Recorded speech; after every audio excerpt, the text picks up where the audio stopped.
Hello everyone, Always Range Gaming here, and welcome to Elite Cameraman's analysis video. It's brand new, it just came out 37 minutes ago, and yeah, we are going to react to this.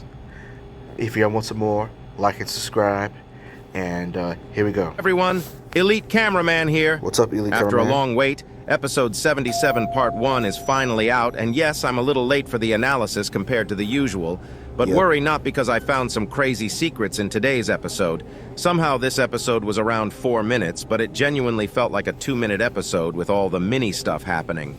And Boom clearly took a more slow-paced approach to this episode for us to take in and understand what happened to the city. We also got to see humans after a while, even though the interaction didn't last long for some horrible reason. But those humans weren't the only humans on site, because the secret agent was actually in this episode.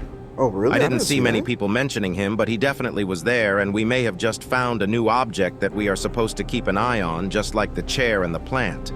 Also, if you are not blind, you probably did see the chair appear once again in today's episode, so we'll talk about all this, including the team up we've been guessing with the G Squad for a while.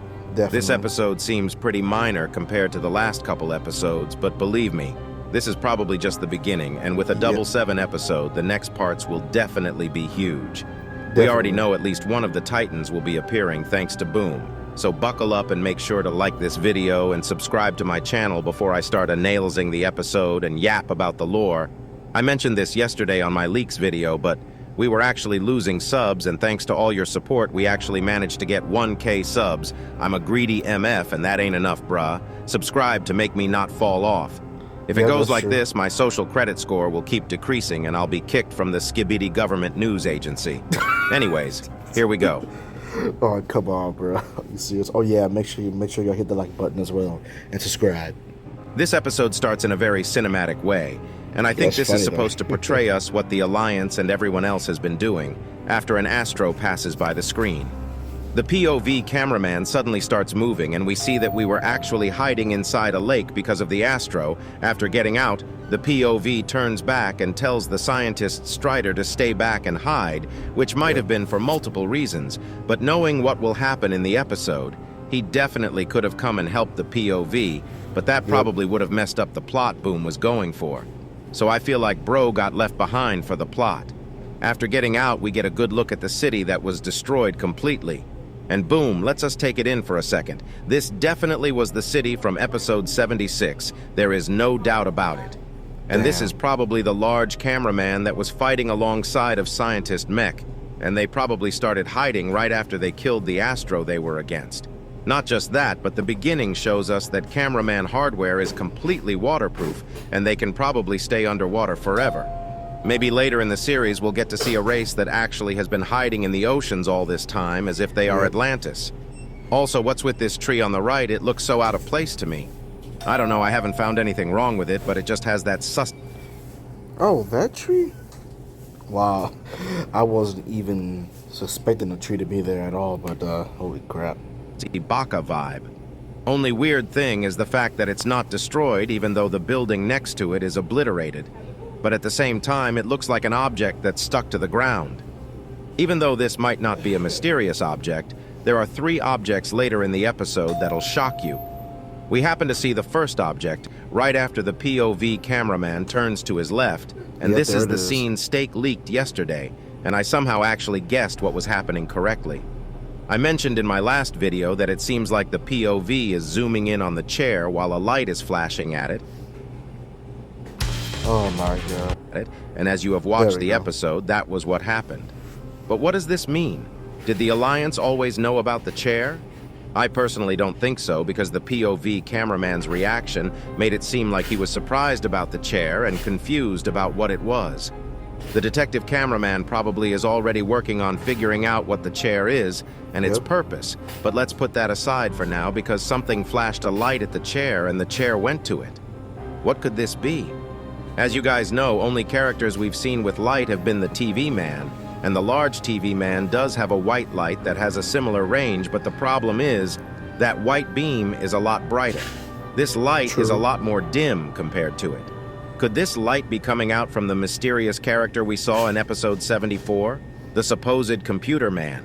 It really seems like Boom is building up to something big with the chair because we see something even weirder later in the episode, and we'll talk more about the chair when we get there.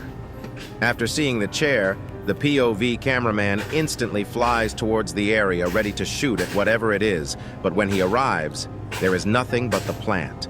The plant... Of course. Why there's a plant right there anyways? Okay. Then I think over here is a scarecrow? I'm not sure. We've been seeing last couple episodes.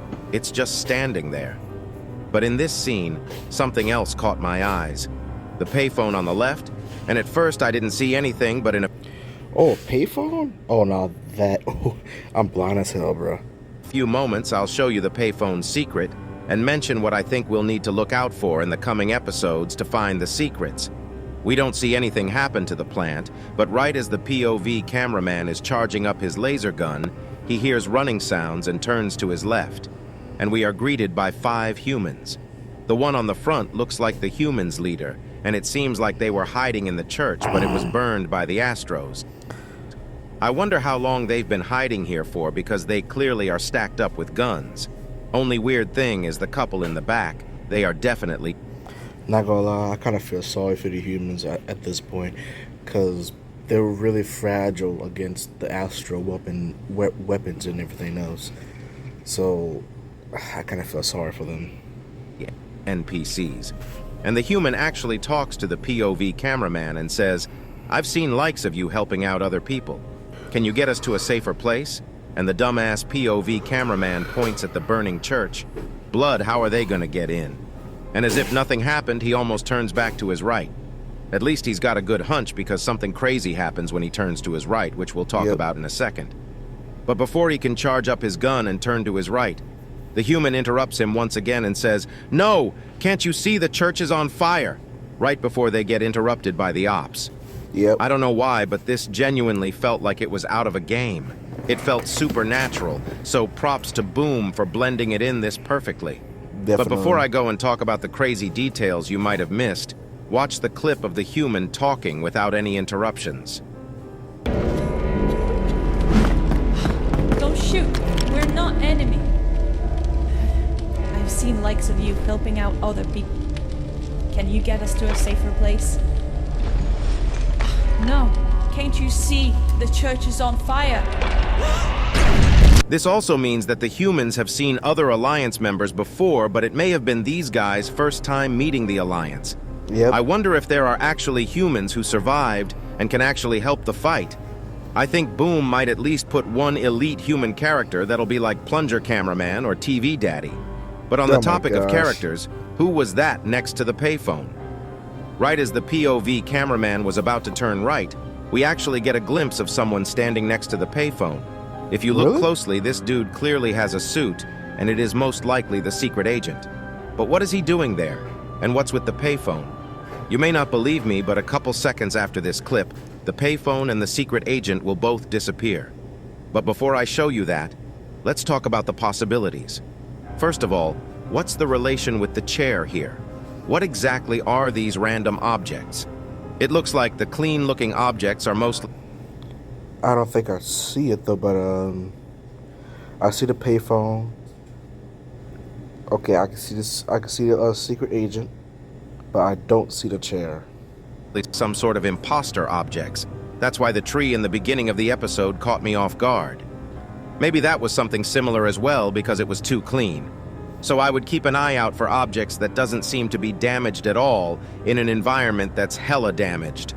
When I first saw the payphone, I remembered the Matrix movies, like how they used the payphones to go back to the real world, but I doubt that's the case here, since it wouldn't really fit the story. But it's possible that the secret agent and the payphone teleported somewhere together. I wonder what these objects have been doing, and if we saw them before the chair.